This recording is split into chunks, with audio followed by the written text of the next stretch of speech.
The views and comments of the hosts and guests are not necessarily those of the station. Programang may masayang kwentuhan at tapatang talakayan. May cash prizes at load pa kaming ipamimigay. Saan ka ba? Dito lang yan sa Double R sa Radyo Bandido ng DCRJ 810M ng Radyo Bandido TV. Si Kuya Ricky, At si Kuya Ruel ang bahala sa inyo tuwing Sabado mula alas 10 hanggang alas 11 ng umaga. kaya't manood, makinig at manalo sa Double R sa Radyo Bandido. Basta Radyo Bandido. Watch and listen to Double R every Saturday from 10 a.m. to 11 a.m. Airing on Sky Cable Channel 224 and on all DTT boxes. Simulcasting online on Facebook and YouTube. Listen and watch on your mobile devices. Just search DZRJ Radio Bandido. Dobles opinion at reaksyon. Dobles impormasyon at kaalaman. Titay dobleng tuwa at saya. Lina't makinig at manood sa tambalan nila Kuya Ruelso at Kuya Ricky Sung dito sa Double R sa Radyo Bandido. Ang programang ito ay tid sa inyo ng Sopitech Appliances, Quality Beyond Limitation, Tob, the overall vanity for colored hair, Moto Tires, to pursue tire excellence, Motoman helmet and accessories para sa safety mo to, at ng King's Herbal Supreme Capsule, ang hari ng herbal.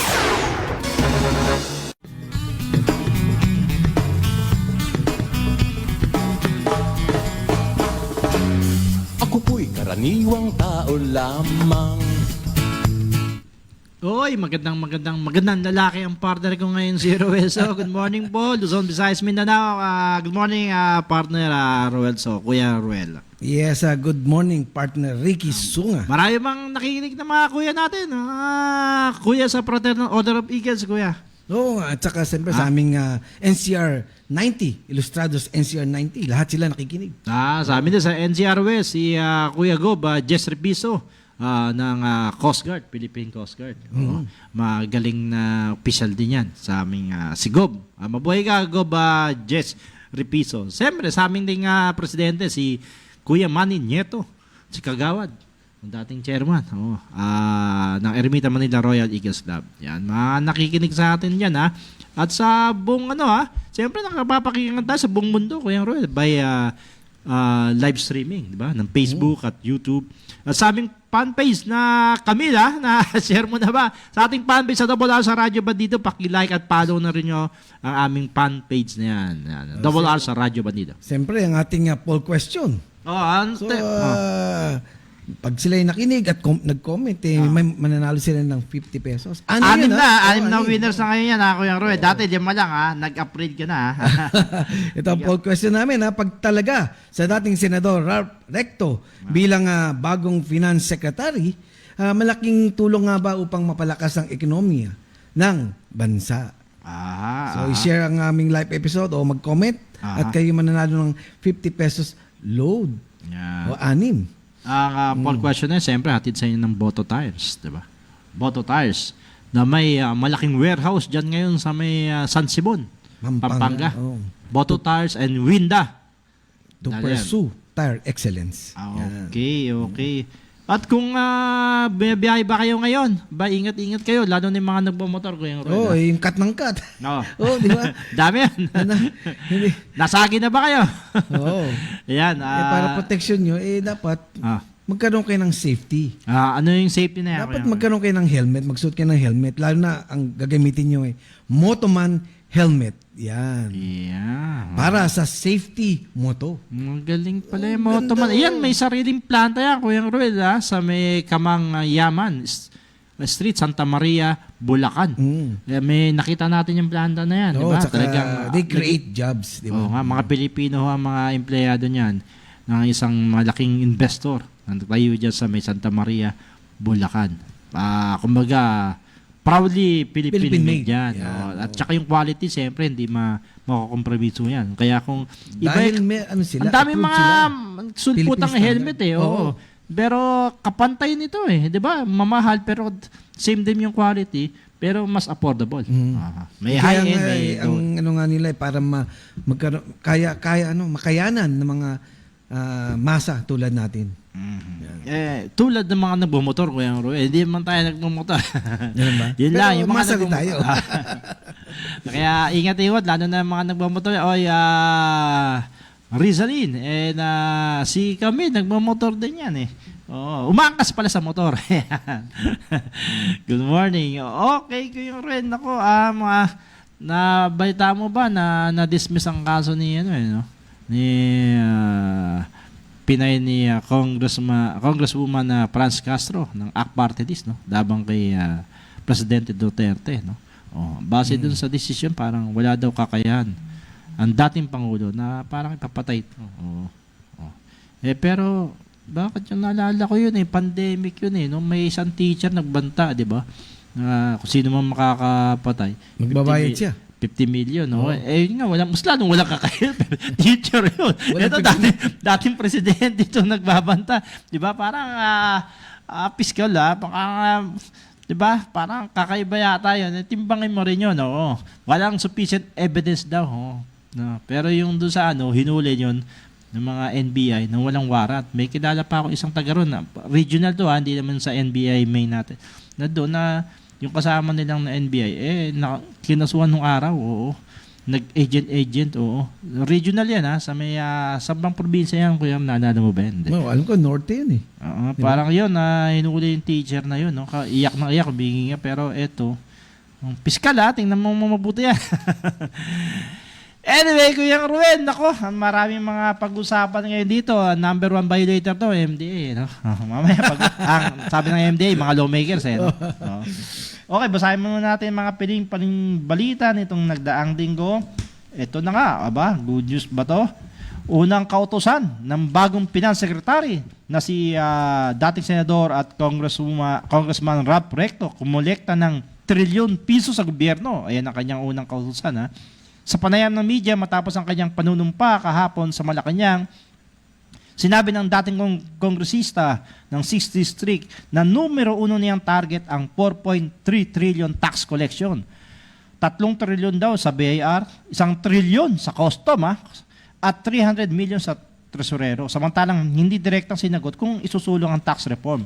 Subalit, ang tiyak, mangungutang ng 2.7 trillion piso ang gobyerno sa mga international banks. Binilina naman ng Pangulong BBM si Secretary Recto na pangunahan ng kampanya sa anti-smuggling at tax evaders. Yan ang marching order ng Pangulong BBM. Samantalang umani naman ng iba't ibang positibong reaksyon mula sa politika at business sector ang pagkakatalaga ni Recto bilang bagong Finance Secretary ng PBBM administration. Maniniwala ang Philippine Chamber of Commerce and Industry na si Presidenta Junina Mangio na malaking tulong si Recto sa economic at fiscal positioning ng bansa. Ikinatuwa rin ng dating Pangulo at ngayong Pampanga Representative Gloria Macapagal-Arroyo ang pagkakatalaga ni Recto na dating NEDA Secretary. Anya, malawak ang kaalaman ni Recto sa ekonomiya at politika upang isulong ang mga agenda ng gobyerno. Sabi naman ni Senate President Miguel Zubiri, ang impluensya ni Recto sa Senado at Kongreso at ang galing nito ang siyang magpapabilis sa pagsasabatas ng mga economic law sa bansa. Okay, good morning kay JC Son Fernandez, kay Anyong, kay Romel Cayabyab at saka kay San Gabriel. At siyempre nagpahabol pa si Ade Kowa. Good morning din po. Good news na sa mga hindi pa rehistrado, baka hindi ka pa rehistrado, Ade Koda. Kowa ba? Ade Kowa, tas nais bumoto sa 2025 midterm election. Inihayag na ngayon ng Commission on Election o COMELEC na muling ilulunsad ang Register Anywhere o RAP program para sa 2025 midterm election. Ayon pa sa poll body, ipatutupad nila ang sabing programa kasabay ng pag-aarangkada ng voters registration sa February 12. Sa ilalim ng programa, papayagan ng mga registrant na magsumite ng aplikasyon sa anumang RAP registration kahit saan pa sila residente o nakatira. So kung tatrabaho ka rito pero residente ka sa ibang lugar, pwede ka magparehistro. Ganun ba? Maganda. Okay. Ito, simula sa Hunyo or June this year, ipapatupad ang cashless policy sa lahat ng toll gate sa mga expressway ayon kay Alvin Carullo, TRB o Toll Regulatory Board Executive Director, obligahin na nilang magpa-radio frequency identification o RFID ang lahat ng motorista dumadaan sa expressway. Iniagri ng TRB na simula naman sa Hulyo, isang RFID na lamang ang ipatutupad sa North at South Expressway.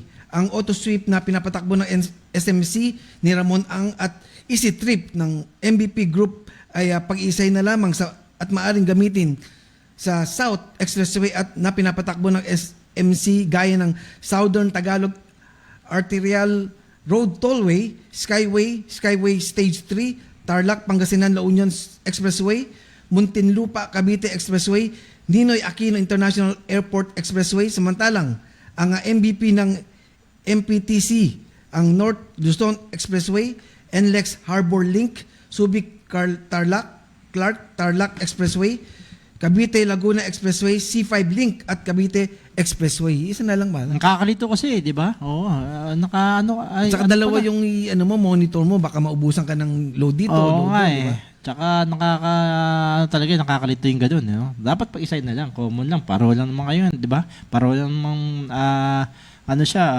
cashless eh, di ba? Dapat Pero kasi pero maganda na yun at pinag-isa. Baka baka magulangan ako nito, mga negosyante ito eh, di ba? Samantala nakatakda namang itaas ang kontribusyon o hulog sa pag-ibig pan ngayong taon. Ayon sa ahensya, inihintay na lamang nila ang signal ng Malacanang sa kanilang suwestyon na itaas sa 200 mula sa 100 pesos ang pag-ibig pan monthly contribution. Kapag nangyari ito, aabot sa 38 billion daw ang magiging pondo ng pag-ibig at maring ito siguro good news. Maring makapag-loan naman ng ang mga miyembro na hanggang 1 milyon. O nakapag-loan ka ba dyan, Bong Aquino, ng 1 milyong piso? Pwede pala sa pag-ibig natataasan ang contribution mo. Samantalang tuloy naman sa itinas na kompleto na 5% ang monthly contribution ng PhilHealth. Kinumpirma ito ni PhilHealth Acting Vice President for Corporate Affairs, Ray Balena, na nagsimula na ngayong Enero ang pagtataas ng dagdag contribution. Kung dating sumasahod ka ng 10,000, ang kalta sa'yo ay 400. Ngayong 2024, magiging 500 na po yan. Nabuwan ng kontribusyon sa Universal Healthcare Program ng gobyerno. Sa tingin mo, pare, bakit kaya itataas? Walang pera eh. Hindi, pero marami siguro hindi nagbabayad. Ganun Kasi ba? di ba? Akala ko yung nawala na hindi nakita ng 5 billion eh. Ganun ba yan? Samantalang destabilization plot laban sa Administrasyong Marcos Jr. nagmumula muna sa insider ng gobyerno. Ito ay ang paniniwala ni Senadora Amy Marcos kaugnay sa umuugang na destabilization laban sa kanyang nakababatang kapatid. Anya, posibleng may ibang pakay ang nasa likod nito upang guluhin ang unit team. Sa kabilang umano nito, hindi naman daw naniniwala ang kanyang kapatid sa isyong ito ng kanyang kausapin at pinagkibit balikat lamang umano ito ng Pangulo. Pero, di ba sabi, if there's a smoke, there's a fire. May pinagbulan to. May usok eh. Yan ba? Sabi, may apoy. Bakit mayroong nangyayaring ganyan? Yung ginagamit ng mga smoker na I quit smoking, ano yun? Ano ba yan? Walang smoke, wala akong nakikita. Yung ano ba yun? E-cigarette? Hindi, EQ ba yan? Mga ganun. Meron ganun ba?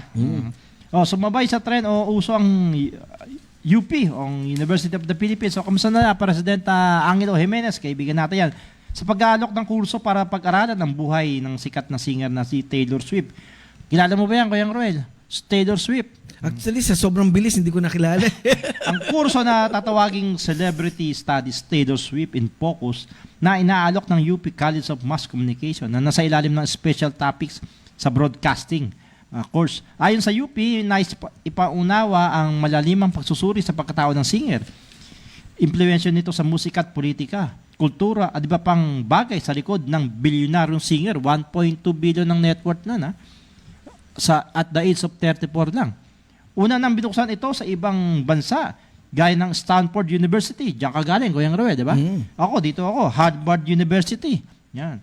University of Texas.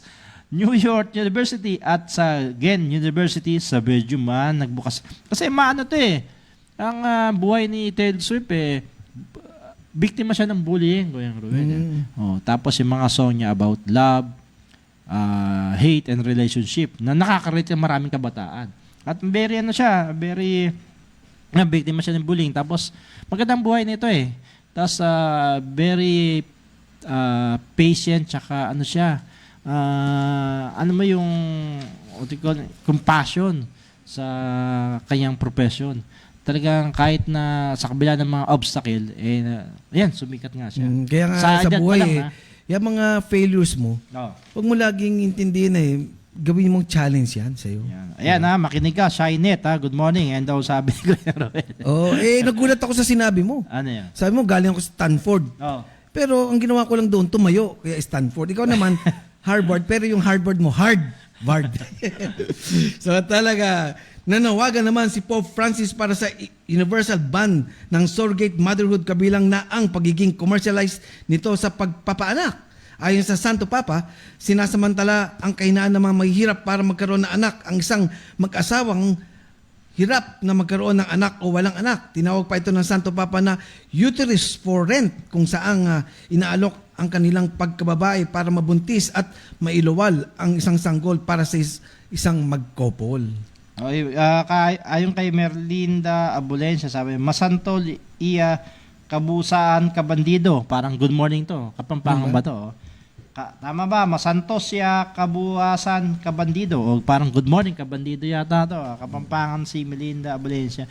Surrogate no? Marami nagkaganyan Kuya Red. Kasi sabi nga ni Pop parang uterus for rent. Uterus for rent no? Ng kababayan. So parang ano yun? Pinagsama ng dalawang egg cells. Egg cells at saka sperm cells ng lalaki. Babae. At parang ipaplant sa isang medyo fertile na babae para mabuo. Aha. Ganun. After 9 Ibibigay doon sa isang talagang buntising babae. Oo. Pipili ka kung pwedeng foreigner yan. Oo, ganun. Siyempre, So, pipili ka sa maganda na. Para maganda yung lahi. Pero actually, parang hindi mo lahi yun. kasi lumalabas parang gene mo rin yun di ba? Aha. Na mag-asawa. O, Pero gene yung yun. Parang yun lang. mahalo yung gene ng isang foreigner o something. Pwede rin naman. Oo. Mhm. So, ayun nga, ang pinababan ni Pope Francis ni Santo Papa na yung surrogate kasi nagiging commercialized na nga. Pinagkakitaan. Pero yan yung marami mga pala yan sa Russia. Question na No. matagal pagtalunan na walang katapusan. Di ba? Kasi pwede ba sabihin na, hindi, siyempre couple, malungkot, at least may magbibigay ng kasiyahan. Alam mo naman, sa isang couple, importante ang kanilang magiging anak, di ba? Mm-hmm. Shoutout. Offspring pala. Shoutout kay Syra Hilira. Asong. Taking pala ng registered nurse. Congratulations pinsan ko to, alam ko si Syra Hilira Asong. Ayan, okay, congratulations Syra. Okay, siyempre, ang balitang ito atid sa inyo ng Nagformula ako ng capsule. Pero effective po ng King's Herbal Plus Premium. At ito, iisa. Kung anong bisa ng liquid, siya rin bisa ng capsule. Sa King's Herbal Capsule, may laban na tayo. Sabi ni Melinda Bulencia, supportahan natin si Rap Recto, si Secretary Rap Recto. Ito naman ang ibang reaksyon, sabi niya, ni Batang Junior Flores, opo, para malaman naman ang kakayahan at magagawa niya bilang bagong Finance Secretary. Ekonomista talaga to si Rap Recto. At matagal na palang nililigawan ni BBM yan, Kuya Ruel, no? Pero tinatanggihan lang niya. Oo. Ito naman si Cloud, sabi niya, let's give Recto a chance. Parang sagot din ni Joey Santos. Let's give him a chance. Si Irene C. Sana wag gawing experiment yung trabaho niya. God bless the Philippines. Mag-experimento. Hindi naman, bihasa na sa ekonomiya si Senador Rap Recto. Cornelio Vicente, sabi niya, masusubukan kung epektibo sa ekonomiya ng bansa. Epektibo na yan dahil nga siya dating NEDA chief Tsaka, under Gloria Macapagal. Tsaka siya ang implementer ng mga tax reform gaya ng IBAT. Kaya may negative impact, no? Pero nakatulong nakakuha ng malaking pondo rin. Pero yun nga, sabi ni Anyo, di ba siya nagpasimula ng IBAT, lalo lahat maghihirap ang taong bayan. Pero may pros and cons dun sa implementation ng expanded value-added tax, di ba? Kumbaga pag mayaman ka, magbabayad ka. 'Di ba? Yun ba yun? Oo, malaki babayad. Parang yung 'di ba sa mga fast food lang daw kumakain mga mayayaman. Pero hindi, pati mahirap kumakain na rin doon. So kaya sa mga fast food may ibat no. Si Rambo, ba? So, Rambo, hayaan natin muna siya magtrabaho tsaka natin siya husgahan at punahin. Magbantay na lang tayo. Oo. Pero maraming sumusuporta sa kanya. Ayun ang maganda rito. Rin, mga sektor ng negosyo like ng Philippine Chamber of Commerce, 'di ba? Sinusuportahan si Recto at ng mga mababatas. Kung ganyan, kumbaga matindi yung kredibilidad ni Harap Recto na pamunuan. Kung ganun, palitan din niya lahat ng ibang palitan niya sa custom, 'di ba? Hindi, ang may hawak naman ng custom sa BR is Department of Finance. Under niya 'yon. Kung ang DOJ, under niya NBI. 'Di ba? Parang ganoon. DLG, under niya yung PNP, BGMP, 'di ba? BFP, Bureau of Fire.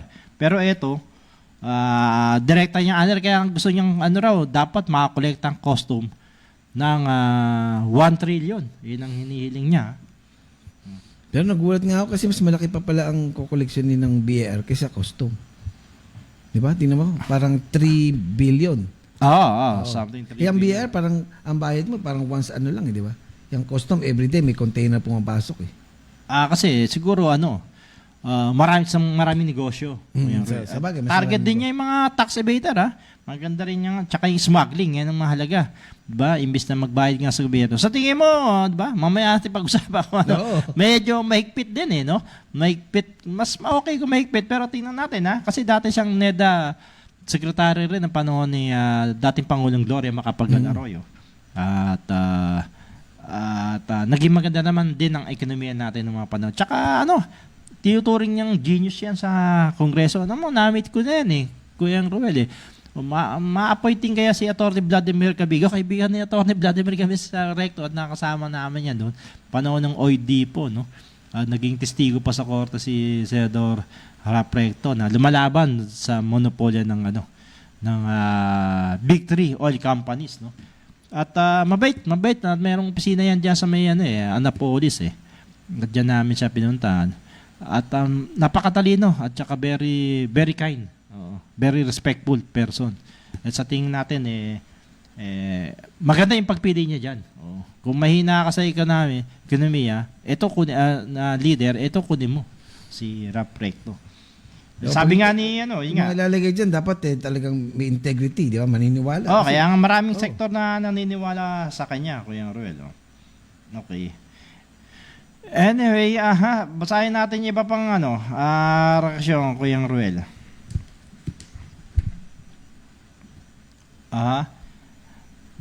Teka, itong reaksyon ni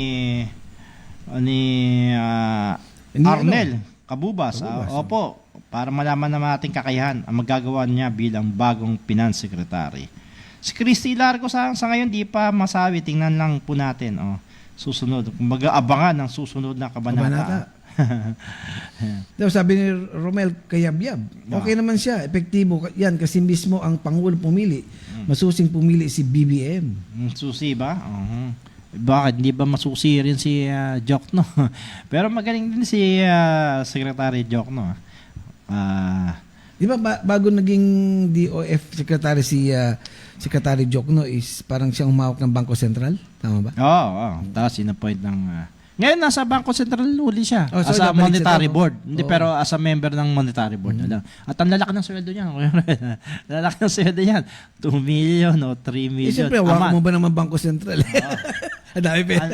Ganun ang mga swelduhan nila doon. Ito, okay itong cashless payment Kuya Ruel sa tingin mo, di ba? At least pag naging cashless payment, paano sabi mo? Isa na lang, instead na, di ba, auto sweep tsaka ECT ba yun? Dapat ba, ganun na lang, walang window na forecast? Paano yung mga minsan lang bumiyahe? Yun lang, parang... May expiration ba ang Wala ang perang nilagay mo ron? Wala naman, Pero ang problema lang, kasi may yung mga malilit na, parang malilit na mga kalakal, di ba? Ang kaya lang nila ilagay yung one time, balikan. Magbabayad sila sa toll, Tapos pag kinita nila, pabalik, bayad ulit. Sa cashless kasi, maglalagay ka ng certain Kunwari, let's say 200. Kunwari, 10 million ng mga sasakyan. Times 200, ang laki na. Hindi na kailangang umutang ng bangko. Diba? Doon pa lang is tao na yung parang nag-deposit sa kanila.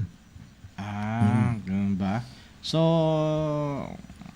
pero ito kasi makakaano raw ng trapiko, mas mabilis ang takbo ng traffic. Hindi naman kasi pag doon tayo lagi tayo naghihintay, di ba? Hindi naman tayo dire-diretso, hinto ka, dahan-dahan akyat. Saka yung mga kalsada, expressway yung tinawag, pero di ba? Pero pagdating mo sa Balintawak, slow Kumbaga malapit ka na naman kasi way, doon. Malapit na naman doon kasi doon. Anyway, sa MMDA ang sinasabi ng MMDA na ang mga number 1 violator sa sa EDSA ay yung mga lawmaker daw. Di ba kaya nga meron tayong parang Yung kasabihan bus, lawmaker are the lawbreaker. Ano ba yun? Sabi nila yung mga violators daw dun sa busway eto yung mga number 7 daw for senator at number 8 na plate number sa congressman. Yun ba? Sabi niya. Ay kamusta naman kaya ayon kay MMDA Special Operation Group Strike Force Chief Gabriel Go. Gabriel Go si Bong Nebria, hindi na nababanggit. So, ayun daw ang number 1 violator doon mga di ba mukhang mahirap yata yung ganun na ikaw ang mismong nagpapatupad, ikaw pa ang violator. Di ba? Kasi kaya nga parang di ba they have the power, di ba? Ganun ba yan? Tayo nagbabayad ng buwis nila tapos tayo sila mga may ordinaryong tao sila magkamali may ka lang, VIP, di ba? Ako kahit ako nainis din ako kaya yung mga hindi naman yung mga ahensya tapos may sariling bus nakalagay pa raw di ba? Kunyari pangalan ng ahensya nila nakasakay ba yung mga empleyado nakasakay doon, di ba? Sabihin natin Supreme Court, iba pa, di ba? May bus na nakikita mo ba 'yon? Tapos yung mga tao naghihintay sa sakyan.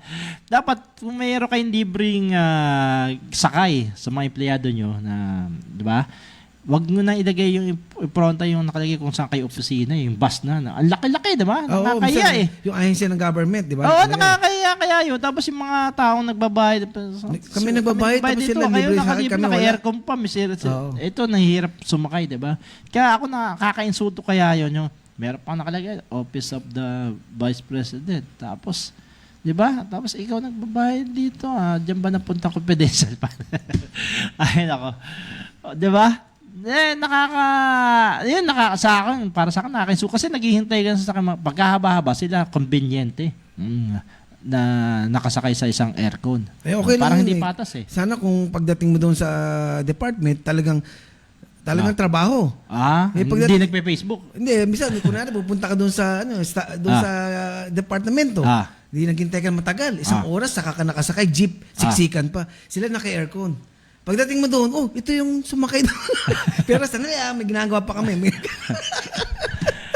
Oy, 10:30 na, Kuya Karol, ang oras natin sa iyo ng Sopetec Appliances. Quality beyond limitation. Nakatanggap ba kayo ng Sopetec ngayong Pasko? Aba, kung wala, bumili lang kayo. Akala ko paparabol ka ulit. Okay, nako, wag mo kayong alis Sandali lang, magko-commercial lang si Ariel. Yan. Wag mo kayong alis. Babalik kami. Did you know that Elvis Presley would have turned 89 years old on January 8, 2024? Oh, CC Rider. That's why we're celebrating Elvis's 89th birthday on Wednesday, January 17, 2024 at Dusitani Hotel, RJ Bistro, 8 p.m. Featuring 7 Elvis impressionists. Bam Amping, first runner-up of Elvis of Asia. Douglas Masuda, Elvis of Japan. Jojo Alehar, Jojo A all the way. Billy Aquino, Elvis of Marikina. Lito Jauregui, 2002 Cook Magazine Elvis Contest winner. David Young, the new young Elvis sensation. And I, RJ, will also do 3 Elvis songs. People like to rock, some people like to roll, but moving and grooving gonna satisfy us all as ever. And after Elvis, another show. All night dancing with the music of my band, RJ and the New Riots. Entrance is 1,000 pesos. Reserve now. Call 0906-221-1524. I repeat, 0906-221-1524. Or go to facebook.com/RJ Bistro. See you January 17, 8 p.m. RJ Bistro, Dusitani Hotel for Elvis's 89th birthday. Happy birthday, Elvis. Happy birthday to you. Happy birthday, happy birthday, happy birthday, Elvis. Yeah. Thank you. Let's party with Bistro RJ.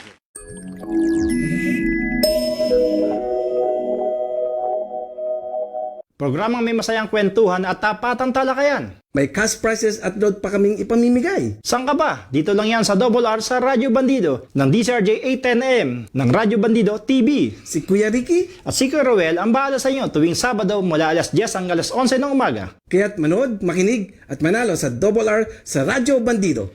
Basta Radyo Bandido.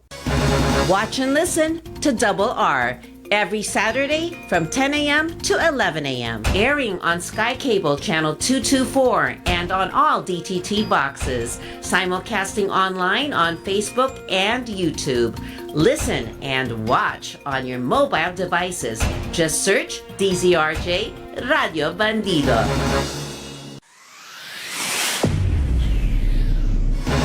Nagbabalik ang Double R sa Radyo Bandido.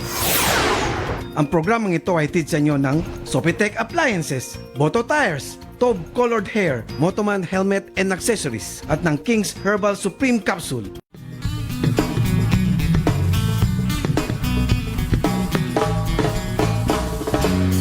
Ako po'y karaniwang tao lamang.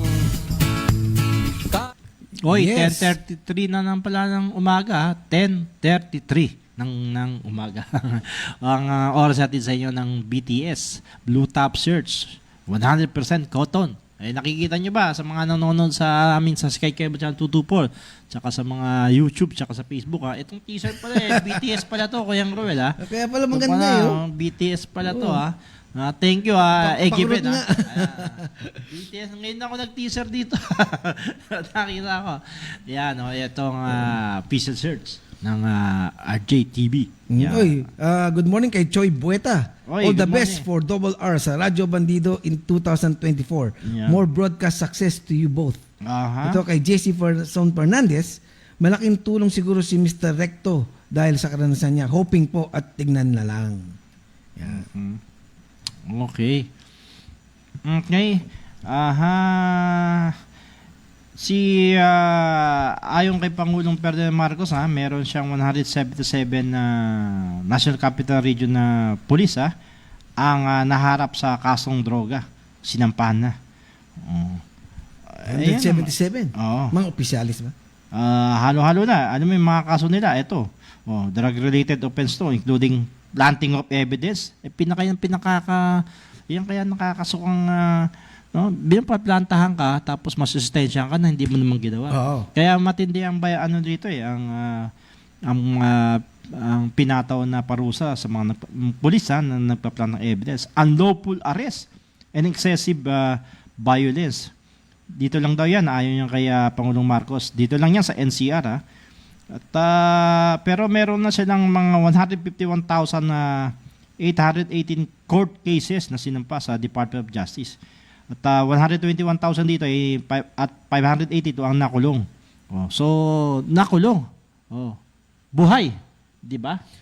Yung nakarang administrasyon, wala tayo may report na ganun. Buhay. Mukhang maganda yung ganitong ibang approach naman niya kaysa sa nakarang. Kasi yung approach ng nakarang administrasyon, hindi pinag-isipan yun. Ayun yung pinaka-stupid na idea, na policy na parang wala yan. Walisin na yan. Eliminate Sabi na nila yan. dapat everybody has a right to fair judgment and prosecution, di ba? Pero doon, wala nang wala nang second chances doon. Basta eliminate ka na. Oo. 'Di ba? Tapos sasabihin, but parang daming addict ngayon, ano ang gusto mo? 'Di ba? Wala sabihin yung ibabalik natin yung naka-administrasyon, gano'n. Kumbaga, ibig sabihin, wala siyang, pwede naman i-continue ngayong administrasyon kung maganda yung policy ng nakarang administrasyon. Wala kundi eliminate lang Hindi mo naman pinatay hindi man sinugpo yung mismong Source. ugat. Yung source. Kundi yung, sanga-sanga lang. Hindi mo binunot yung ugat, di ba? Pag hindi mo binunot, tutubo uli yun, di ba? Parang lang yan Ano ba yan? Parang XM ba yan? Diba? Natumutubo.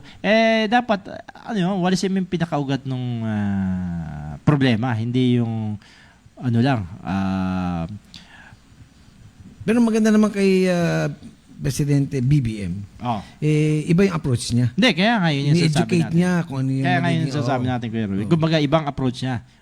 Kumbaga, parang, Educate mo. naalala natin yun, mga nakasulat sa pader, di ba, nung araw pa yan, di ba? Jail the pusher, save the user. Yun, ganon. Di ba? Hindi yung kahit na yung, pati bata tuloy, na-eliminate, no? Na walang kinalaman, halo-halo na. Kaya Basta pare, pagka nag-plant ka ng evidence kung ano yung magiging, yung parang magiging penalty doon sa crime na nangyari. Ikaw yung Ipapataw. ikaw ipapataw. Parang one degree higher. Dapat nga ganun. Pagka ang pulis ang gumawa, dapat yung gawin yung batas. Yung Kunwari, tayo, nagnakaw tayo, kulong 6 years. Sila 12 years. kapag law enforcer sila. Kasi law enforcer ka Dapat ganun, may 1 degree higher. 1 degree higher. Ayon pa sa Marcos administration, base sa kanilang report ng Pangulong BBM, may 10.41 billion na illegal drugs ang nakumpiska mula January to December 2023, nung nakaraang taon. Ang dami. Marami-rami. At nalinis na barangay, Kuya Roel, 27,000 from illegal drugs. Magandang report to. Hindi katulad nung dati talagang wala nang pag-isipan doon, gano'n lang Sabihin, kung may magandang plano yun, pwedeng ituloy yun no? Hindi yung, may kampanya na ito sa droga, ibalik na lang si, di ba, babalik mo, paano kung patay na siya, wala siyang, isa ba saan para dapat may program talaga ang isang program. At may maayos na konkretong program laban dun sa droga. Parang sa poverty, di ba?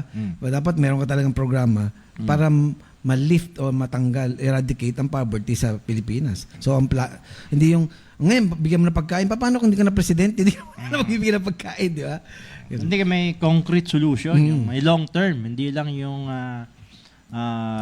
what we call it, may tawag doon na parang Parang ito muna, parang yung sinasabi. Band-aid solution lang. Hindi mo ginamot talaga yung sugat. Yung sinasabi ko nga, minsan yung plano mo, basta ginawa mo lang. Dapat pag-isipan kasi, ano sabi ko? Your solution today will be a problem tomorrow. Narinig ko na naman yan. Narinig ko na naman yan. Di ba? Nabasa mo ba ito, Kuya Ruel, na sa 2030 na, Philippines may have aging population by 2030. Ayan ang according yan sa Commission on Population and parang Development. Japan, di ba? Aging population, mga Sila, matatanda. kaya maraming kailangan sila mga caregiver doon. Pero ito mga kabala, sabihin, may humahaba yung mortality natin, mataas ang mortality rate natin. Tapos diba? konti lang yung nanganganak. Dahil siyempre ngayon sa dami ng problema dahil sa stress, alam mo, isa yan sa factor kung bakit nagiging sterile yung babae, di ba, o lalaki dahil sa sobrang stress. Tapos sobrang ping bisyo. Kaya hindi kagaya dati, healthy ang tao, madaanan lang yung asawa, 8 anak, 10, ngayon 1, 2, hirap na, di ba? So sabi nga, lumalabas din sa pag-aaral ngayon, na mas maraming 16 years old na pagdating doon. Tumaas ang bilang pagdating ng 2030. Maraming aging, maraming matatanda.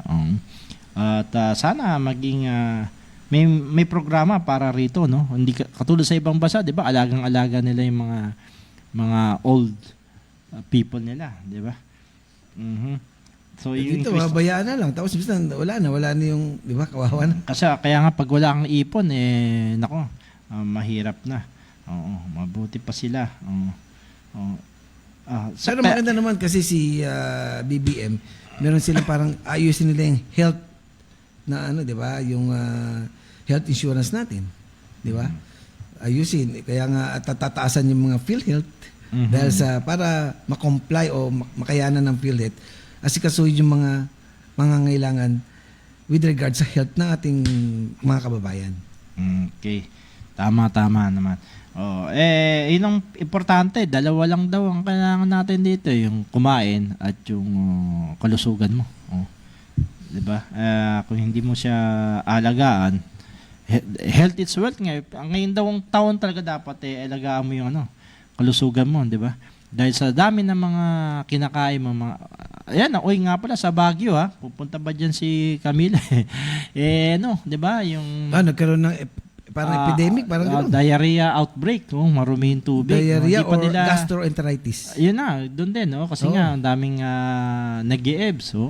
Tatay doon na dahil daw sa kontaminadong tubig. Hindi kaya may pakana doon yung yung mga may mineral water doon. Di ba? Para bumili, di ba? Pero may meron doon sa Hinulugang Taktak ngayon doon sa may Antipolo. Pero marumi halos wala nang ang tubig raw. Marumi pala yun, no? Merong ginagawa rin ng LGU at private sector ba na nagsama ron na lilinisin yung tubig, ipifiltrate nila, na galing sa Hinulugang Taktak. So magiging malinis na siya. Kasi ngayon halos wala ka ng ron Tuyo na nga rin Hinulugang Taktak daw Diyan sa Antipolo dati puntahan yan, di ba? So ngayon wala na raw. Ngayon dilinisin yun. Hindi katulad ngayon, mabaho. Kasi nga yung mga pumupunta rin turista, nagkakalat din ng mga local natin, mga taga basura. So dati ang napakalinis daw yan ngayon, may itatayo silang parang sewerage at infiltration, water infiltration. Para maproteksyonan niya. Magiging malinis ang tubig. Maganda sanang Kasi maraming sakit na pag sa tubig. Pwedeng may biasis, mag-diarrhea, di ba? Abing biasis, alam ko, walang walang gamot. Walang gamot ba? Ang meron ng gamot yung pampaganda. Magpakulay ka ng buhok, di ba? Meron doon yung Tob, di ba? Yung Tob ni Kent, Boss Kent, Tob hair color, lahat ng klaseng pangkulay sa buhok, Kami, nagpakulay ka na ba, Marjorie? Yan ang Tob ang gamitan, yung Tob hair color. Ikaw, pare, naniwala ka ba sa balitang destabilization? Diyan? Sabi ko nga, basta may usok, may apoy. Puputok ba yan kung wala namang Pero bakit gano'n, no? Ang daming, hindi na lang natin suportahan yung, pinili yan Regardless kung si BBM pa yan o sila, di ba? Siguro discontented. Discontented. Sabi, yung mga pinangako, wala naman hong pinangako. Ang pinangako naman niya is unity, di ba? Unity lang.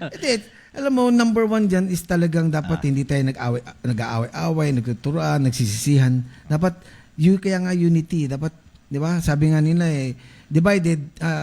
united we stand, divided we fall. Kasi naawa din naman ako sa mga any president dyan, pag nakaupo, hindi pa naman isang taon ang dami ng reklamo. Hindi naman ang presidente na 24 hours lahat nandoon na mag-a-attend sa mga pangangailangan, di ba? Kaya nga sabi nga ni Morgan Freeman sometimes no matter how nice you are, how kind you are, and how caring you are, sometimes isn't enough for some people. So you cannot please everybody. Ganun ba? Pero siya ang ama ng talagang ikaw ang tampulat, tumakbo ka may responsibilidad mo yun na lahat sa'yo, sisi. Lahat sa'yo. Pero to the point na you will destabilize the di ba? The government. Oo. Di sabi mo, you complain. Sabi mo kung ano yung mga dapat gawin na hindi nagawa.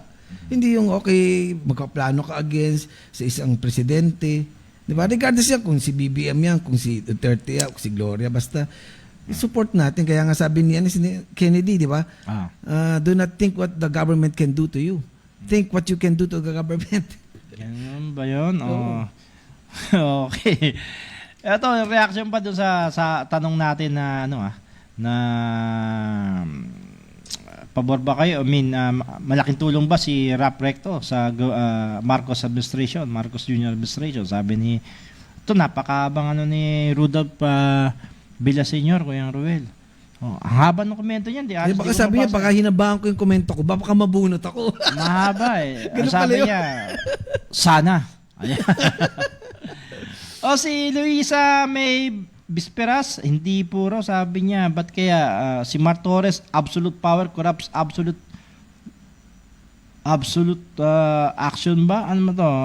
Mar Torres. Ang gulo, Mar Torres ha. Si Romar Gabiab, okay naman siya, epektibo yan kasi mismo ang Pangulong okay, nabasa na natin yan. Si Rene Pran, wala naman tayong magagawa kung tinalagyan pa ng Pangulo. Pakita na lang ang resulta. May magagawa naman. Kung i-criticize nyo, kung sa tingin yung pangat yung trabaho, naging pwede yun. Si G. Prado sabi, kaya yan, di siya ilalagay sa pesto kung hindi. Okay.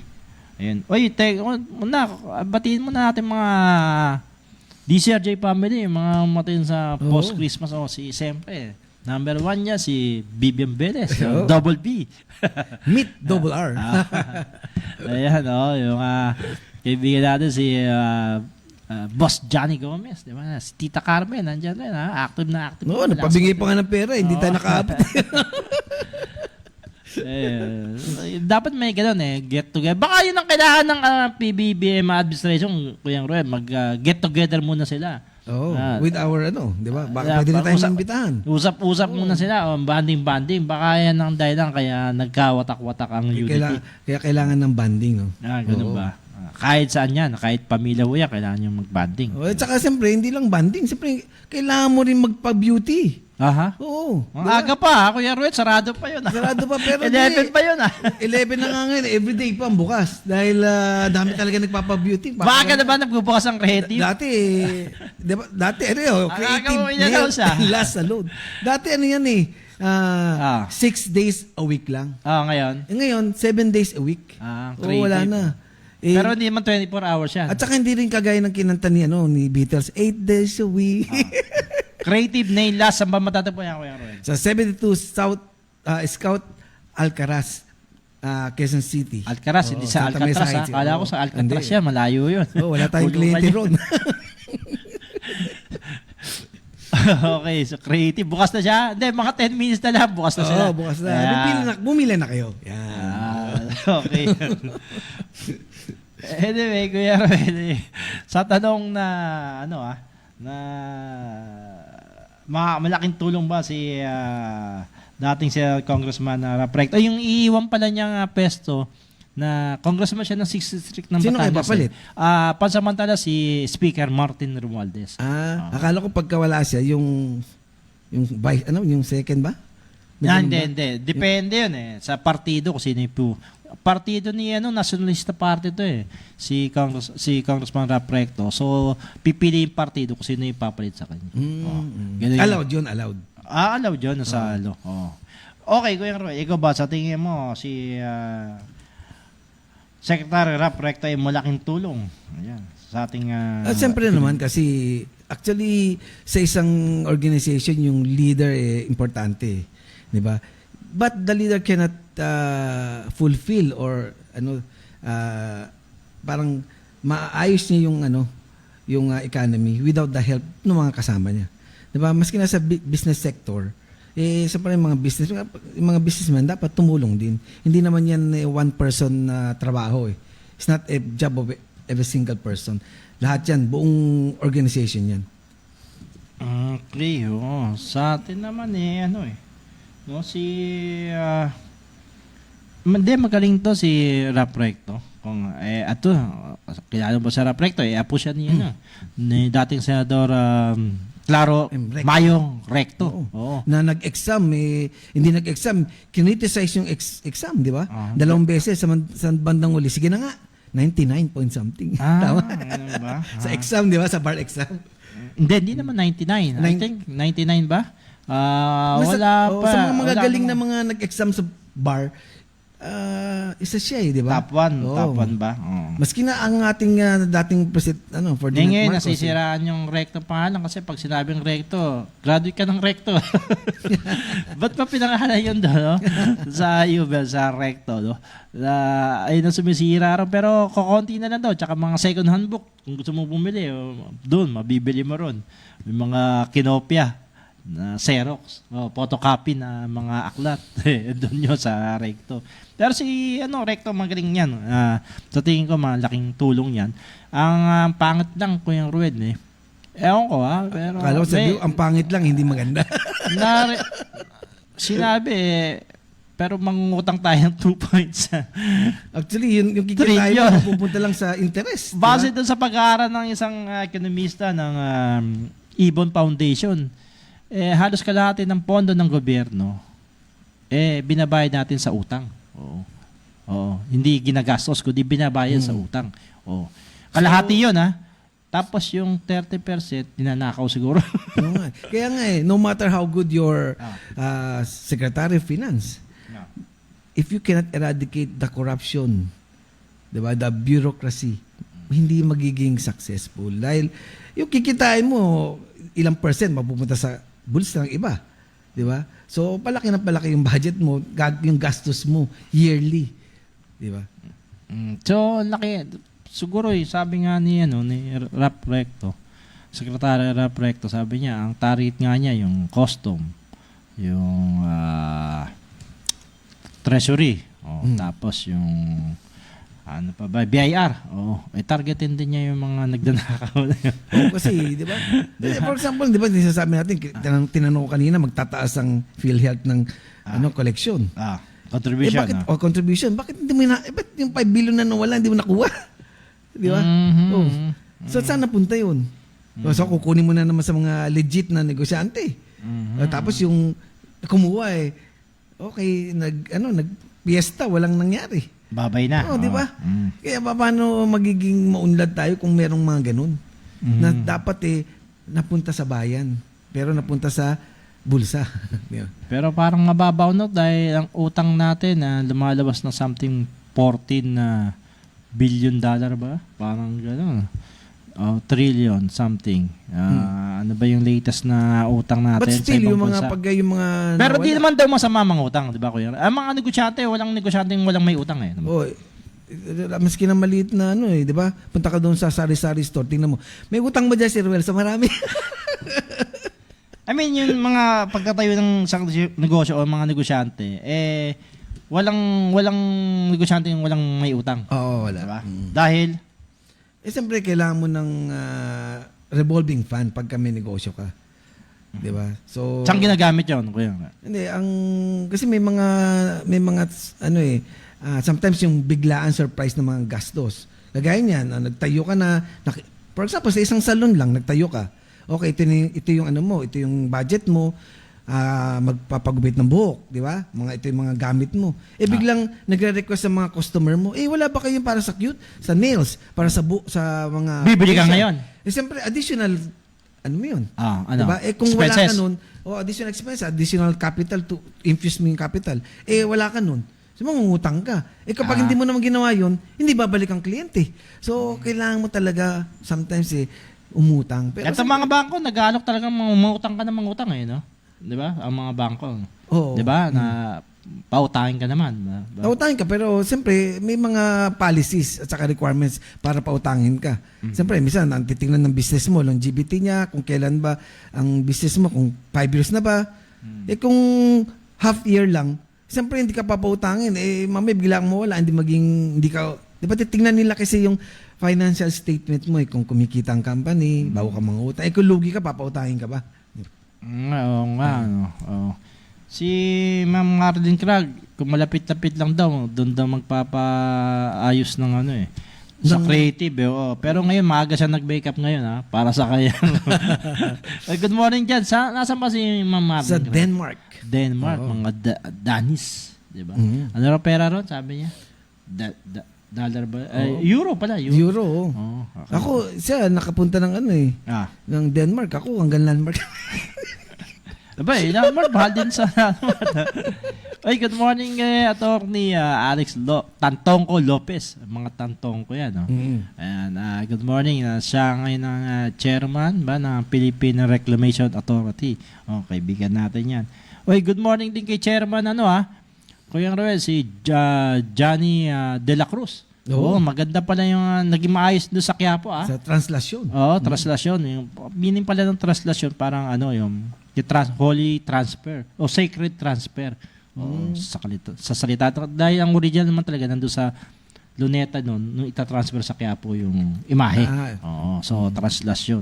At hindi naman 7 million base doon sa isang ulat. Hindi naman 7 million, mga 1.3 million lang ang mga demoto o mga nagpunta ron sa Quiapo. Piyesta ng Quiapo nung Martes. At nakisa rin tayo ron. At maagang nagpunta ang nakapasok sa simbahan ng imahe ng Black Nazarene. 7:44 nando na. Kaya nga pag talagang disiplinado, maganda yung magiging resulta. Kaya congratulate natin mga kapulisan. Siyempre si Manila Mayor Hanay Lacuna. Hermana Mayor yan. Si Yul Servo. Vice Mayor Yul Servo. Pero bakit kaya yung ordinansa doon sa may pinasa kayong ordinansa na Joaquin Dumagoso Auditorium doon sa Ramon Magsaysay, ipapangalan mo parang sa tatay ni Mayor Isko Moreno. Ano ba naging contribute? Di naman natin pero ano ba naging... Kasi pag pangalan ka sa isang tao, may ginawang kontribusyon sa lungsod na yun. So pag magpapangalan ka ng street, doon sa isang tao, dapat yung tao niya, meron siyang ginawang maganda. Mabuting, baka parang to commemorate, mga gano'n, di ba? Ang mahalaga doon, patay. Pasok naman yung father ni dating Mayor Isko Moreno. Pero yung contribution, ano ba naging contribution? Tuloy, nagsiselos yung kaibigan natin, si DJ Bagachi. Si DJ Bagachi. Wala raw ni isang kalye na Bagaching. Wala nga, Kuya Roy. Yung lolo niya, dating mayor ng Maynila. Diba? Maraming contribution. Si Ama, hindi naman si Amado, si Mayor Bagachi. Person ni Mayor Bagachi. Lolo niya yun. Ni isang kalye, wala kang makita. Mabuti pa raw yung isang kaibigan niya, may kalye. Vergara. Ganun ba? Kaibigan ko na to, Vergara. Siguro may contribution yung lolo noon. Pero yung anything, wala kang nakita kahit na kanyang Bagaching Hall, wala raw Bagaching Street, wala rin. Yung street na, kahit skinita nga lang, wala yung pangalan. Meron Bagaching na restaurant Wala. Kaya... Bakit na pinangalan sa Joaquin Dumagoso yung isang auditorium na tinayo dyan sa isang eskwelahan dyan sa may TAP. Ano ba yung Science, Manila Science High School. Revisayin nyo niya kung bakit. National Historical Commission. Hindi pa dapat yan. O anything, kung sino mga sa dapat yan, mali yan. Mali yung pagpasa ng ordinansa dyan. Okay. Kuya Roy, bumunot ka na. Nga pala, dahil 10:50 na. Nagmamadali na tayo. 6 na. Ay, 6. Okay, si G. Prado, nanalo ng cash load o GCash. Si Vic Dela, si Rudo Neldop, si Lara Pibe, si Merlinda Abolencia. Oy, Merlinda, kababasa ko lang kanina. At pang-anim, si Irene C. Yan po, direct message nyo lang kami sa aming fan page sa Double sa Radyo Bandido. Kuya Ruel. Sa lahat ng mga nakikinig sa amin, huwag kayong magsawa every Saturday, 10 to 11 a.m. Thank you po. Okay, maraming salamat. Bye-bye. Good morning, Minis. Happy weekend. Ang programang ito ay hinitid ng Sopitech Appliances, Quality Beyond Limitation. Tob, the overall vanity for colored hair. Auto Tires, to pursue tire excellence. Motoman helmet and accessories para sa safety mo to. Ng King's Herbal Supreme Capsule, ang hari ng herbal.